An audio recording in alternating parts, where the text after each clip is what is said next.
Good evening and welcome to Poland Daily. I'm Nicholas Richardson and this is the news. Since the beginning of the Russian invasion, Ukraine has been applying to join the European Union.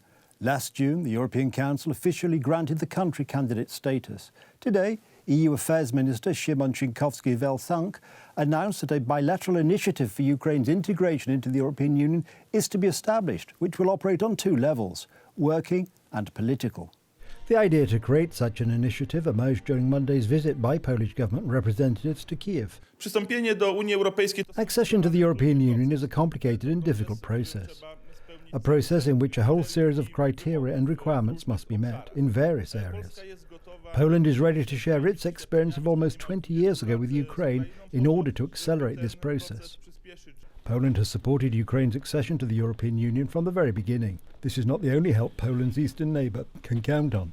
According to the Institute for the World Economy, Poland is third in the list of countries that have given Ukraine the most military support. MiG-29 fighter jets will be handed over in the coming weeks. This could happen in the next 4 to 6 weeks. If we want the Ukrainian army to defeat Putin's army, then these fighters are necessary to try to control the Ukrainian skies because this is their Achilles heel. Ukraine needs support in addition to armour. It also needs fighters. The fighters, like the Leopard tanks, are to be transferred as part of a broader coalition of several countries. It has not yet been officially announced which countries will be part of it. According to unofficial information, Slovakia is expected to be one of them. It is not my role to speak on behalf of these countries, although we already have a clear declaration, but we have agreed that each in its own time will announce such a decision. Today, Prime Minister Mateusz Morawiecki announced that Poland could become an energy hub for Central and Eastern Europe. We freed Poland from Moscow's energy blackmail. Now we are enabling countries in the region to embark on the path of energy independence. We can make the entire region independent of the Russian influence. So Poland is already building a new energy order in Europe. Of course, for today, our priority is energy stability, rebuilding the system and maintaining the electro-energy system and stability of supply in Ukraine. Exactly 1 year ago, the Prime Ministers of Poland, the Czech Republic and Slovakia were the first foreign politicians to visit Kiev, less than 3 weeks after the Russian invasion began. We, first of all, want to help Ukraine, and we know how important its struggle is, because it is a struggle for all of us, the Euro-American civilization. It was a very important visit, and it was actually blazing a trail, showing the way to other Western leaders that there is a route to Kiev through Poland, and you can get there safely by train, and you can meet President Zelensky and the Ukrainian government officials. I think it was an important moment. The value of military equipment for Ukraine that Poland has donated is more than $2.5 billion.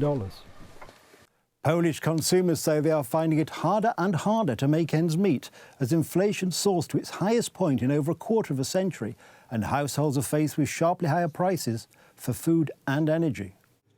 Inflation in Poland was 18.4% year-on-year in February, according to Statistical Office data released on Wednesday, touching the highest level in 26 years in what economists believe will be the peak of the current cycle.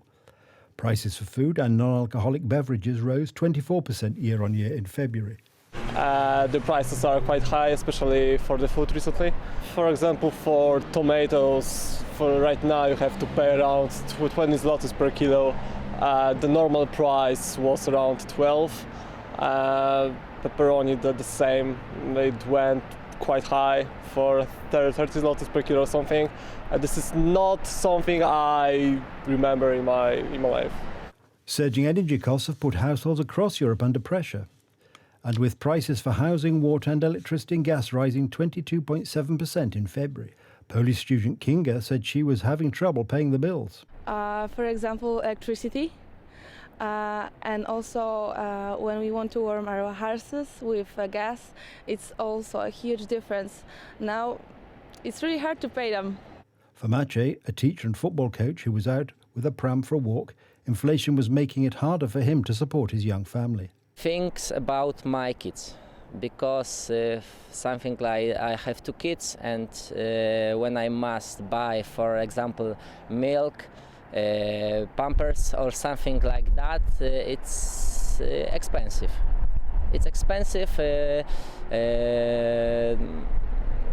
and so I think that's the more expensive part.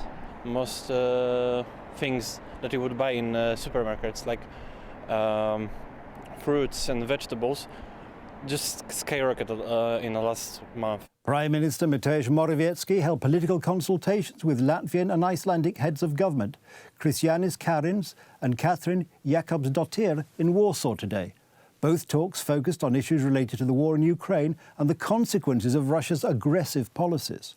It's always great to talk to like-minded countries, and in particular Latvia. These days, these tragic moments of history in Ukraine is not only our friend but also our ally in all sorts of different activities on international arena.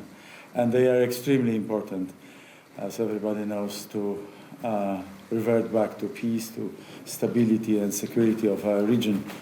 We are great friends and allies, but I think especially in this time when Russia is waging war in Ukraine, it's important that we put our shoulders together to think of how can we help Ukraine more. So both of us provided weapons even before the start of this outright war last February. We have been continuing, we have been urging other allies to do the same, and allies are stepping up. But we have many challenges ahead.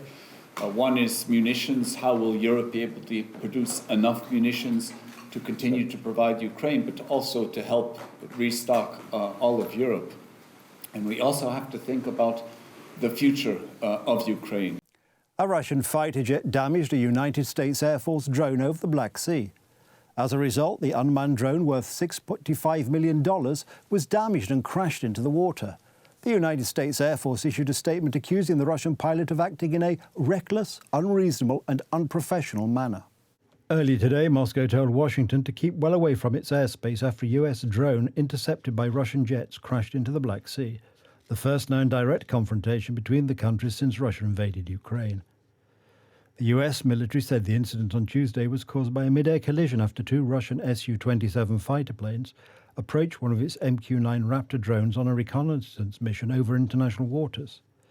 Two Russian Su-27 jets carried out what the US military described as a reckless intercept of the American spy drone. It said the Russian fighter jets jumped fuel on the MQ-9, possibly trying to blind or damage it, and flew in front of it in unsafe maneuvers. Ryder confirmed during a news conference that the United States State Department was directly raising concerns about the incident with the Russian government. You know that the State Department is raising our concerns about the incident directly with the Russian government, so I'd refer you to them for details on that. You know, we are continuing to assess exactly what happened, but I think based on the actions of the Russian pilots, it's clear that it was unsafe, unprofessional, and I think the actions speak for themselves. What we saw, again, were fighter aircraft dumping fuel in front of this UAV, and then getting so close to the aircraft that it actually damaged the propeller on the MQ-9. We assess that it likely caused some damage to the Russian aircraft as well. This hazardous episode is a part of a pattern of aggressive and risky and unsafe actions by Russian pilots in international airspace. So make no mistake, the United States will continue to fly and to operate wherever international law allows. And it is incumbent upon Russia to operate its military aircraft in a safe and... White House spokesman John Kirby said US officials had warned the Russian ambassador that Moscow had to be more careful when flying in international airspace. Kiev, for its part, said the incident showed Moscow was willing to extend the conflict zone to draw in other countries. Russia was raising the stakes as it faces conditions of a strategic defeat in Ukraine, tweeted Alexei Danilov, Secretary of Ukraine's National Security and Defense Council. Washington has said that neither it nor the Russians had recovered the wrecked drone. The United States conducts regular surveillance flights in international airspace in the region. It has supported Ukraine with tens of billions of dollars in military aid, but says its troops have not become directly engaged in the war. That's the news. Thank you for watching. Stay with us for the weather, Poland Daily Business and more programmes. But from me, it's have a good night and a better tomorrow.